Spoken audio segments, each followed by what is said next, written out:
Adam Chris for MyMMAnews.com here with my side project, MyMMArijuanaChronicles, where we talk to combat athletes, mixed martial artists, of course, and I'm here with my good friend Ben Coyle, former Stellar Fights champion and a marijuana advocate enthusiast himself. So we got a nice little rig set up in front of us. We got, as always, brought to you by O2 Vape. Check them out, o2vape.com. Use promo code MyMMAnews for 20% off your hardware. Check them out. Get yourself a little deal. Let's get it started, Ben. What's going on, buddy? Same old shit, man. Just hanging out, chilling, man. Just enjoying myself after the last fight. I lost my belt, so just been hanging out, man. So after you lost your belt, and let's talk about that. So you lost your belt, but we want to talk more about we don't want to talk about the losses. We want to talk about the gains that you got from it, and obviously we want to talk about marijuana. That's what the show is here and what it's for. So what got you started into smoking pot to begin with, getting into marijuana and becoming an advocate? I'm not a big fan of it's corny how I got into smoking weed. So my girlfriend and I have 5 years, my first girlfriend ever.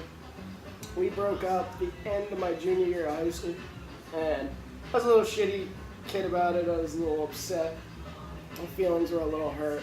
And my buddy, knowing my feelings were a little hurt, we gotta go smoke this blunt. We gotta go smoke this, or whatever, dude. Makes sense. And thinking it'd make me feel better. Obviously, me personally, I don't think that shit makes you feel better. I don't think it helps. Weed isn't gonna fix your problems, people. There's a lot of people I know, any little thing that comes up in their day, it's I gotta go smoke some weed, man. I gotta just, man, that doesn't fix your shit. No. It just amplifies whatever you're thinking in your head. Whatever you got going on in your life, it amplifies it. That's why you gotta fix your problems in life. That's where a lot of potheads go wrong, I think. But it's like Joe Rogan said, if you're a fuck up, you're gonna be a fuck up. Yeah, if you're a lazy fuck, blank. you're gonna be a lazy fuck. If you're a fuck, it's something else should have gotten to you first, but it was weed. Yeah. So that being said, man, thinking it would make me feel better, my buddy wanted me to go smoke. He was one of my best friends. Wanted me to go smoke with him. We smoked, and I remember being this is going into 12th grade. We didn't start with all my buddies were smoking banging weed at the time. They didn't know swag. Yeah. They didn't know brick pack. And I was fucking stoned. I would be high for 6 to 8 hours. I didn't really I had fun the first time, and then weeks later, still smoking here and there, just could not function, didn't really like it that much. Kept doing it for whatever reason. I just didn't do it. I was in a weird place in my life, I guess. And then about 2 months in, really started to enjoy smoking weed, man. Really started to enjoy certain music while smoking weed, and just, I don't know, just taking my dog walks and getting out of getting better in life and stop thinking about that shitty stuff. That's when I started to enjoy it. I was this is really cool. I'm in a better point in my life right now. So that's how I started smoking weed. It's not the best story of smoking weed, but that's how I started smoking weed, and I didn't really like it. And when I started, it wasn't I just dabbled here and then I became a fucking pothead. And no doubt about that. I smoke. So a lot of people, they start recreationally. I'll say I was one of them until, it came to the point which we can get into, we cannot, doesn't matter, but where it came, it came medically needed for me. So I went out, I sought out, I got my card and everything like that.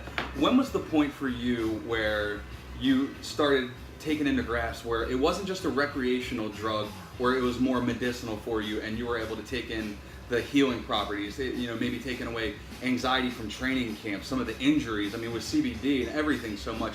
When did you start maybe using it less, which, we could both use recreationally still, but at the same token, start appreciating it for its true value medicinally?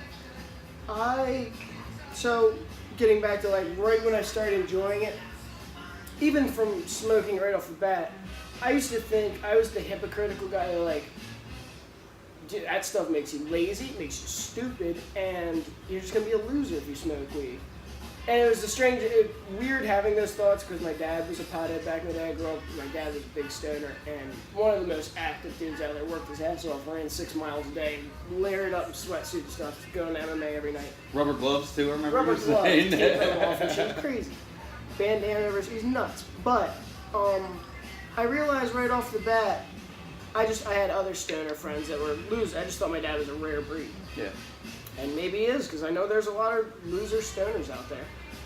But I noticed it right off the bat when I smoked it. I was like, oh, everything I've been taught about this drug, I've been lied to. Yeah. Everything is all proper. It's all bullshit. It's not. Alcohol's a much worse drug for you, I believe. Oh, and yeah. Maybe like medicinal-wise, with me, I don't have like CBD for sure. It relieves a lot of inflammation in your brain, in your joints and stuff.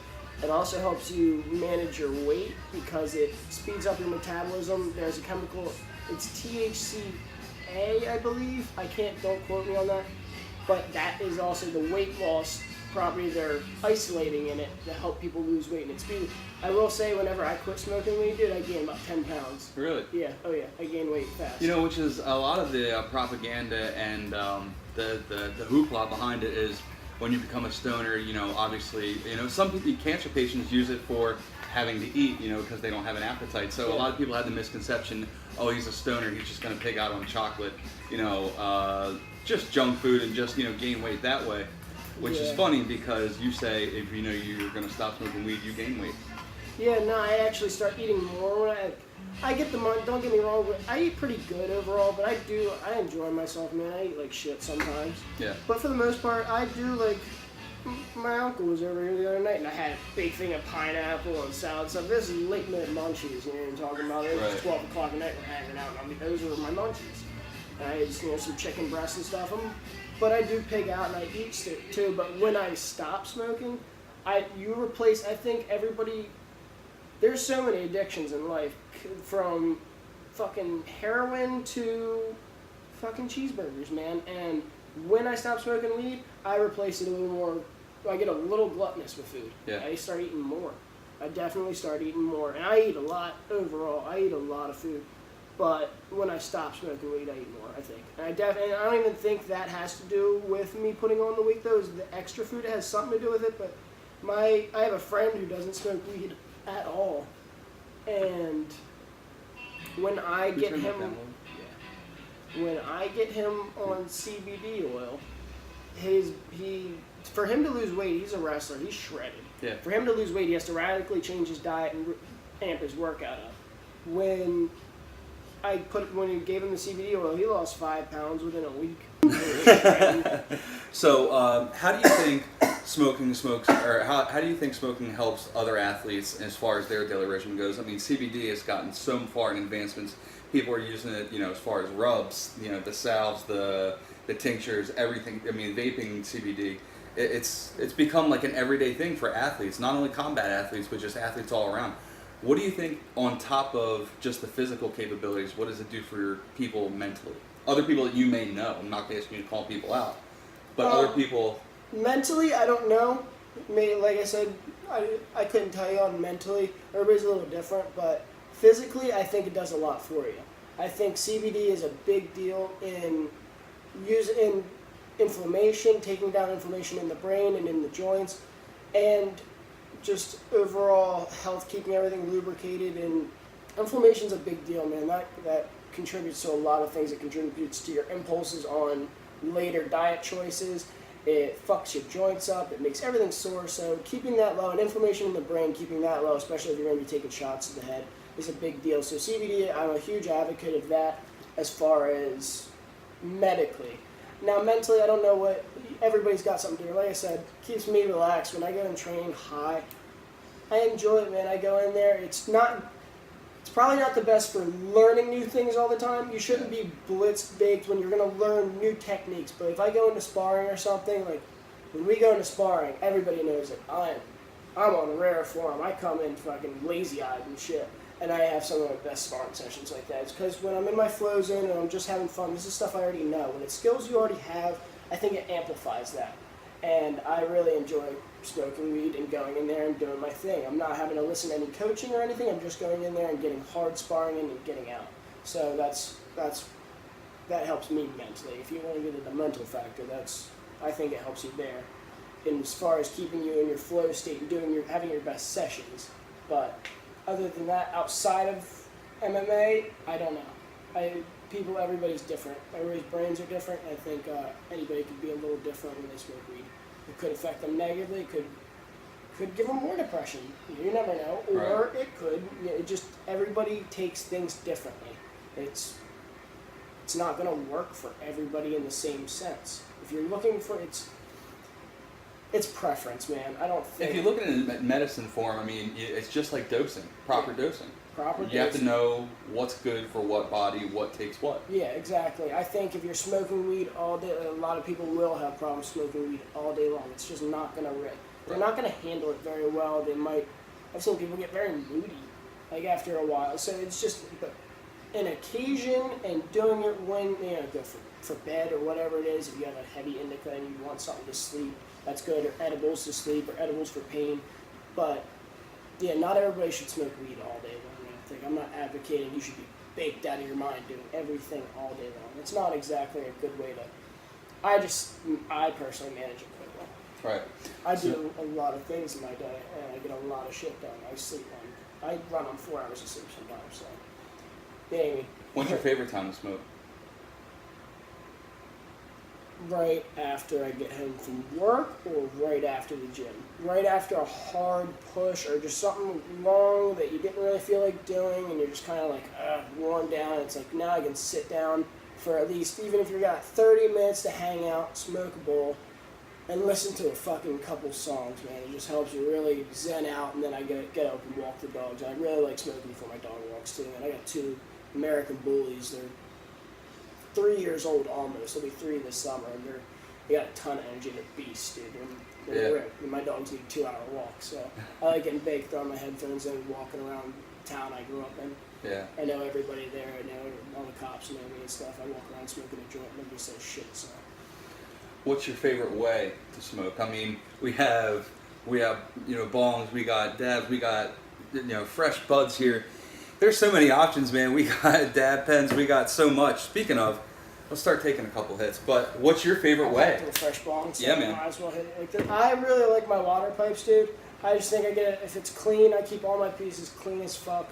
And I think if it's clean, man, you get your best taste out of a really nice clean bong with a lot of water. Because some pieces, they shouldn't be too big, they shouldn't be too small, man. And this one holds the perfect amount of water. Some pieces have too much water and they chug, and it's not that, it's okay. And then some have too little and they get dirty as fuck and they taste nasty as shit. So needless to say, you're pretty critical on how and the way you smoke. Fuck yeah. I guess so. I'll smoke anyway. I just want it to be, if it's a joint, it better be rolled up good, it better have good weed in it. If you're taking a dab, it better be out of a clean rig. And you better have a proper ass nail, and it better be proper ass oil. And if you're smoking, well, it better be clean, better have some good weed. So, I like using my water pipes.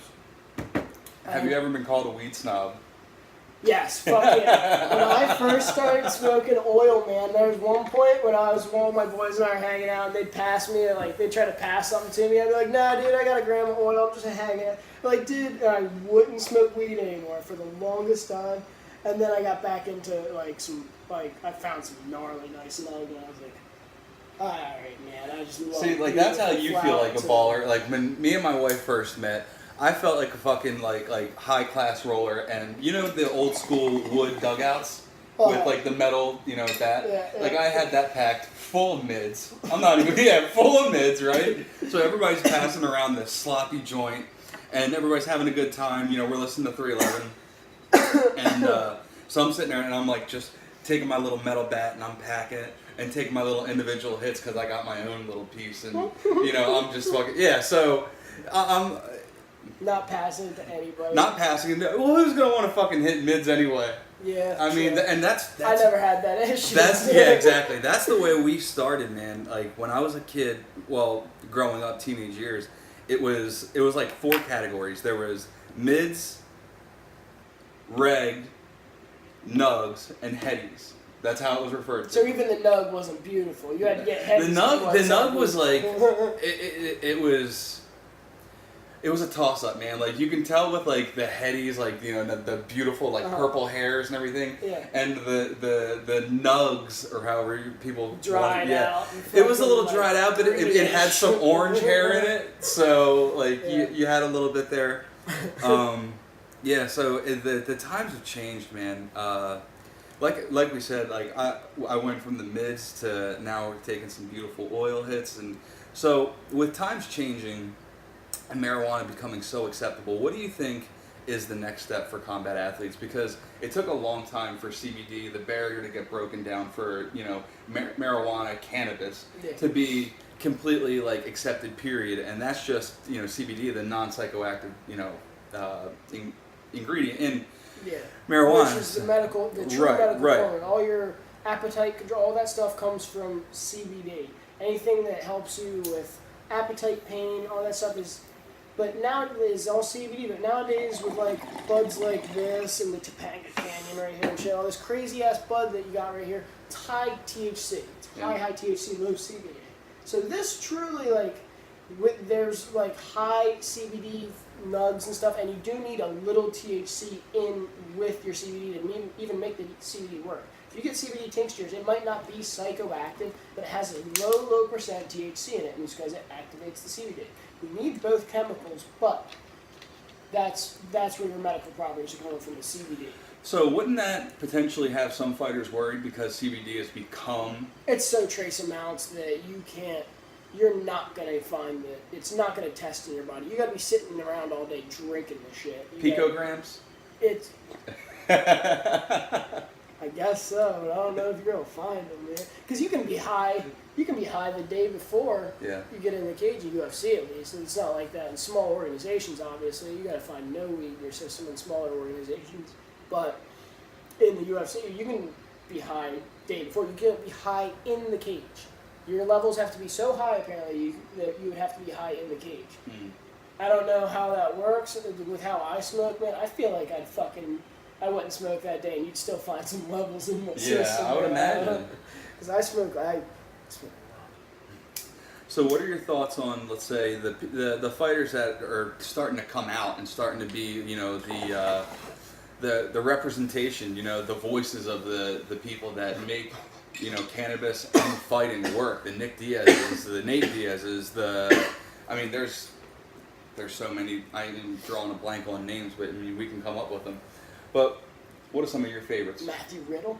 Matthew Riddle. Could you have come up with that one? Of course. Well, I said fighters, and he's now in the NXT and WWE, right? Yeah. But that's why he got kicked out. Remember that? He got caught with a picture of a big bag of weed. Got stuck. There we go. Yeah, I'm pretty sure that's what it was. I remember that picture coming out. It was on Facebook a while back when I was a kid. At Matt Riddle holding up a fucking...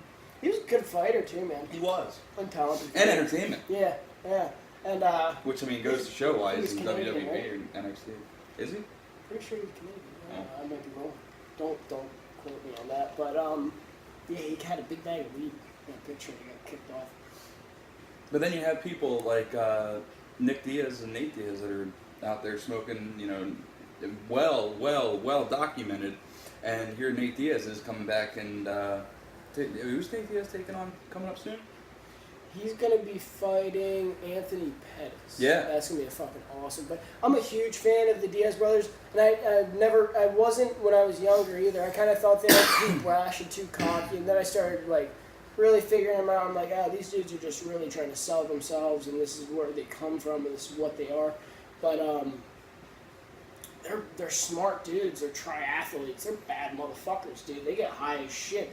There's videos of Nick Diaz online. I'm plenty of people have probably seen it. You hear him talking to people, promoters and shit, and he's or lawyers or whoever he's talking to, and he's ripping a piece, and you hear him bubbling it up and shit. And then he's sitting there, he blows it out, he coughs a little, and he's sitting there winging knuckle chucks around. And that's on YouTube. It's great. They're savages, man. And I think star power is what helps push that. It's they have star power. Nick Diaz, back in the day, knocked motherfuckers out, dropping Robbie Lawler in his face and shit. Stockton, motherfucker. Stockton, motherfucker. Stockton. That's fucking, and you know what I mean? He built a star power, and Nate Diaz came in there and started starching motherfuckers. He was an ultimate fighter, beating the brakes off motherfuckers. And they talk big game, they talk good game, and they back it up, man. They're bad motherfuckers. So I think their star power is what helps push it all further. And then you got Cowboy somewhere who's fighting here soon. He's got his big CBD company, and I'm a big fan of Cowboy. Cowboy's the shit. He's one of my favorite fighters, if not favorite fighter right now to watch.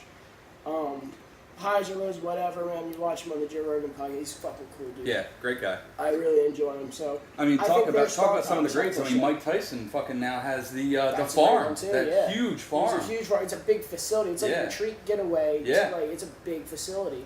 And Mike Tyson, it's just cool. Not even just getting past all that, even past the like where it's getting to with like. This is a mild psychedelic. It's just getting, things are becoming more open-minded and stuff. Mike Tyson talks about, you see these people talk about their experiences that have helped push them in positive ways in their life outside of even weed with their psychedelic experiences and stuff. And I fucking find that cool because everything's finding its way, a home where it's a little more accepted and it's becoming just a little more like, you shouldn't be able to control people, man. You shouldn't be able to tell these people what they can't do. We're all adults. If you can get smashed drunk somewhere, why can't you smoke a little weed? Why can't you enjoy, like, you know what I mean? Why can't you enjoy your life outside of it? So I just find it that these athletes are helping push it. There's a lot of people like Mike Tyson and these athletes pushing it in a positive direction and helping talk about it on, like, the Joe Rogan experience. He creates a great avenue for a lot of these people to put this stuff out there in a knowledgeable way where it's not clickbait headlines and stuff taken in this. The media's fucked up nowadays where they do this, so this is why I watch podcasts and stuff like that. I enjoy that stuff. It's because it's raw. It's right there. You get to really get a feel of how somebody feels about a situation or their experiences and stuff. So I think it's all a big positive push in the marijuana movement, cannabis movement, and it's all going to be positive, I think. Do you think it's going to be at a level eventually where, you know, fighters can start smoking weed and testing positive for THC? Because I mean, it took the longest time, like I said, for the CBD barrier to get broken down. Do you think eventually people are going to become the wiser and realize, especially people like myself that have, you know, medicinal cards, that, you know what, if it's their medicine, they should be allowed to take their medicine? Yeah, man, I think it's a big invasion of privacy to be able to take a cup of somebody's pee and look that deep into it where it's like, it should be treated just like alcohol. I was at home smoking a bowl, relaxing with my dogs or kids or whatever the hell you got going on in your life, or girlfriend or whatever the fuck you got going on. I was relaxing after a hard training day or a hard whatever. You shouldn't be able to tell me that I can't do that. That's unfair. That's not right, man. So yeah, I think sooner or later this is going to be archaic as people get smarter and an older generation's views kind of fall out. There's, you know what I mean? There's views on this stuff that are all propaganda based that I think are just starting to slowly die with the last generation. Mm-hmm. People are becoming wiser to this, and it makes me happy. Makes me happy. Yeah. So, what would you say to some of the, you know, the future generations, the up and coming fighters? Because obviously, like, you know, you're in your 20s now, but you train with some of the younger generation, and you know, eventually they're going to start getting into the later stages, the teenage years, where they're going to start to realize what marijuana is, this, that, and the other. What's your advice for somebody that might be considering it or potentially, you know, thinking about taking the avenue where, like I said, I mean, just taking the medicinal standpoint, when I got my medical card, they wanted to prescribe me Xanax. I absolutely refused to take Xanax. Yeah, absolutely refused. So there was no chance I was going to take that, and finally I was approved. Xanax for what, though? For what? What are you being prescribed of? What was it that they were thinking? Anxiety and depression. Man, it's a mask. It's a cover. They want to push. They love pushing pills, dude. Either way, I don't want to get on the subject of it, but that's crazy to me, dude. It's just like there's plenty of other like shit. Prescribe some motherfuckers a little bit of exercise. You know what I mean? If you want to boost your brain in a good, positive way, even if you don't want to smoke weed, man, get out there and do some fucking push-ups. Stop eating fucking McDonald's. Get out there and do something. You get positive endorphins. That's a legitimate chemical. That's a legitimate drug, man. Go out there and use a little of that. Get a little smarter. Eat some healthier food. And there's your fucking drugs right there. Get off the Xanax, you fucking crazy motherfuckers. So going back to staying off of what you're saying is the agenda and people pushing the pills on you. Like I said, I was finally able to get my cannabis license or card, whatever you want to call it. So somebody that might be seeking that avenue, what would be your suggestion to somebody maybe taking the step into the cannabis lifestyle? Taking the step into it, I'm not exactly sure on all that. I didn't go that exact route, so I can't exactly tell you how to.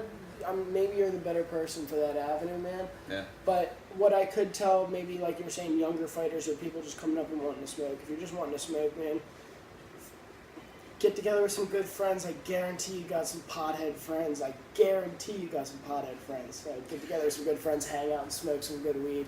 How many fighters do you know? Not trying to interject here, but how many fighters do you know? And I'm not asking you to name. How many fighters do you know that smoke pot? Or combat athletes, period. Combat athletes, period. Like jiu-jitsu is huge. You got the high rollers, and stuff, man. But jiu-jitsu is huge, especially out in like California where it's illegal. You can see the rolling's a little different than like the East Coast. It's more lax, like throw some music on, smack hands, and smoking a pot. Roll. Very good high-level dudes, but then you see in the East Coast, they smash dudes. They're grinding their elbows in your feet. They're smashing down on you, dude. It's a little different. And but there's still potheads out here. It's just I feel like it's the East Coast mentality. We're a little mean out here. But yeah, man, so many people. Like you said, I won't name any name, but a lot of fucking people from every gym I've been into.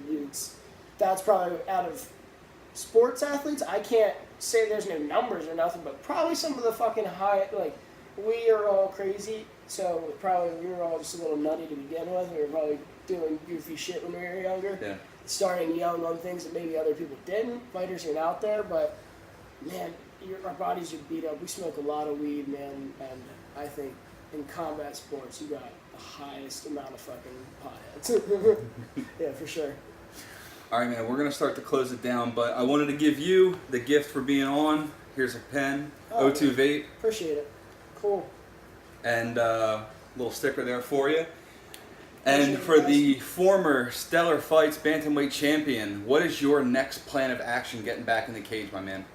I'm hanging out right now, man. I've been training. I've been doing good, still eating healthy and stuff. Just hanging out right now, trying to get my arm got a little fucked up in the last fight, and just getting it. It wasn't nothing major, but I'm getting it back to 100% before I can go full blown training. Once I feel I don't do anything. I'm not trying to make any stupid decisions, even though it's it's amateurs and there's some room to play. It's not as serious, but still I don't do anything I don't make any dumb decisions or rush anything. So once my arm is back to 100%, I'll be really back to 100%. And guys better watch out, 'cause I'm coming hard, man. That last fight, Matt Hicks did a great job. He did what he needed to do in that fight. He did very well at it. He dropped me early in that fight when he was fresh, hit me hard, and I was pretty much trying to play catch up after that. And still, I think winning a lot of the exchanges on my feet. He's a very good grappler. He's a big dude. He's a strong dude. He's very strong too. So hats off to him, man. He did a good job. He took my title, and whoever fights me next, whether it be in Stellar or somewhere else, get ready, because I'm putting ass whooping on the next dude. You're going to feel every bit of this frustration. I got my belt taken. It's not exactly a fun subject for me. I take all these things in a good, positive way, man. I don't dwell on anything. I've been having fun. Been hanging out. Been enjoying the weather. Enjoying myself. And when I come back, I'm going to do it big in this next fight. Whoever's next, I'm going to make a statement on you and we'll fuck you up. And either make a claim for my belt or just keep pushing through whatever I was doing in maybe another organization. Who knows in the future. But you're going to see me make some big moves. So Ben Coyle. Appreciate it, man. I appreciate you being on. MyMMArijuanaChronicles, and make sure you check out o2vape.com. Use promo code MyMMANews for 20% off your purchases, and keep it locked to MyMMAnews.com for all your fight news needs. Sweet.